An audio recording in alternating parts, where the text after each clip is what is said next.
তুমি কি চাও যে ফিলিস্তিনের বাচ্চারা মুক্তি হয়ে যাক, না কি চাও তোমরা?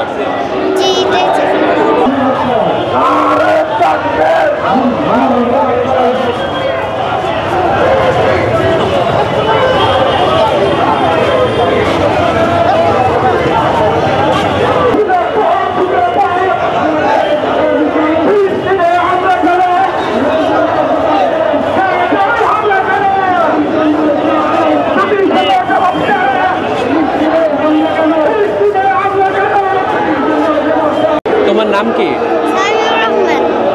তুমি এখানে কেন আসছো? মিছিল করার জন্য। তুমি কি হচ্ছে ফিলিস্তিনে তুমি জানো? জি। কি হচ্ছে? ফিলিস্তিনে যুদ্ধ হচ্ছে। অনেক মানুষ মারা যাচ্ছে, বাচ্চারা মারা যাচ্ছে। তুমি কি চাও যে ফিলিস্তিনের বাচ্চারা মুক্তি হয়ে যাক, না কি চাও তোমরা? জি,